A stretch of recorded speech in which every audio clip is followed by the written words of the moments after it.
Voilà, un petit quart d'heure de détente avec un éditeur pas comme les autres, Stéphane Bevon. Merci d'être là. Merci. J'ai Un bien quart d'heure. aimé votre tu, non, on va dire tu, parce que c'est une maison d'édition différente. On est chez nous, dis-tu. Il y a plusieurs maisons d'édition ensemble là. Complètement. Cette année, on a eu la brillante idée de s'associer parce que c'est toujours un peu la même problématique. Quand on est petit, qu'est-ce qu'on fait pour durer et puis se renouveler?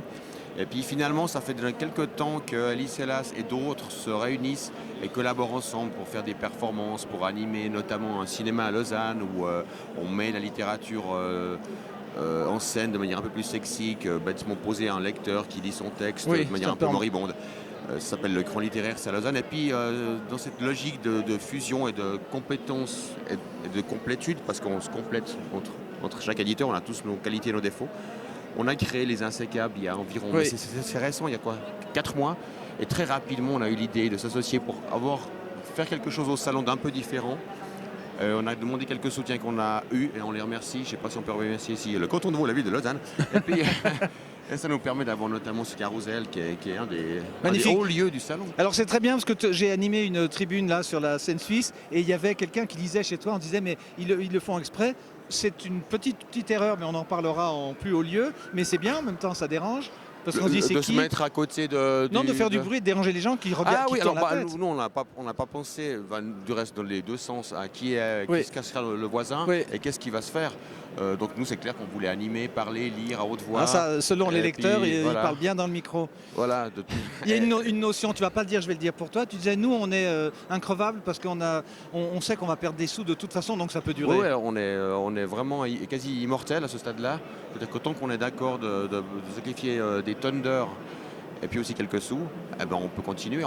Si le salon devait mourir, on peut être les derniers, quoi. Il n'y aura plus de salon, il n'y aura que vous dans un coin. On imaginait le prochain salon, il n'y aurait que nous, ça s'appellerait le stand, et puis on serait les derniers, le dernier stand. Avec toutes ces facéties et toutes tes aventures littéraires, tu as le temps d'écrire toi-même?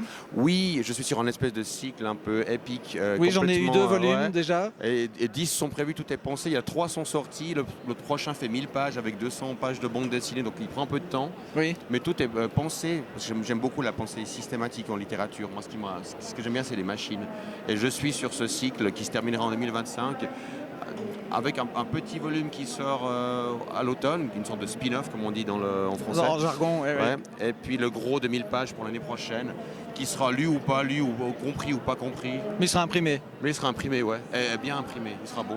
Alors là aussi, édition différente, meilleure. Ta réaction sur l'édition, la clé USB, n'importe qui Sur ou le même- numérique ou Ouais, pas. sur Il y a ça, tellement ouais. de choses à dire. Bon, alors on observe en tout cas un phénomène que tout le monde voit, c'est que c'est tellement démocratique de faire des livres que tout le monde en fait. Oui. En termes de C'est comme l'appareil photo technologiquement dans les parlant, années quoi. 30, Ouais. oui. Je suis le premier exemple, j'aurais jamais été éditeur il y a 20 ou 30 ans, Ouais, je pense. ouais. Mais grâce à mon ami Photoshop et InDesign, je peux faire Oui. ça. Pour ça, je suis technophile, des fois je suis technophobe. Par rapport au livre numérique, j'y crois pas du tout, donc ça je m'en fous complètement. C'est mort-né en fait, donc ça c'est pas du tout un souci. Par contre, on parle du livre, de la crise, de la non-crise, que sais-je. On a un problème, mais qui n'est pas forcément lié au monde du livre, c'est qu'il y a tout le monde fait des choses, il y a une offre qui dépasse largement la demande. Et puis on se retrouve un peu à des fois tirer la langue quand on veut faire connaître nos productions et en vendre 2 ou 3, quoi. Merci Stéphane Bevon. On pourrait rester des heures ici, mais nous faisons c'est petites sympa. interviews. Pas de souci. Bonne fin de salon, parce que c'est le dernier jour. Bah oui. Et puis à l'année prochaine, on espère. Et puis à l'année prochaine, donc on a dit le stand, hein, c'est ça. Le stand, ouais, Oui, ce oui. sera nous. Non, on salue Isabelle Faconnier et Adeline Beau Et on la remercie, et ouais. Claude Membré, oui, ils font du gros travail. Grâce à qui Et on a François eu ça. Ouais. Oui.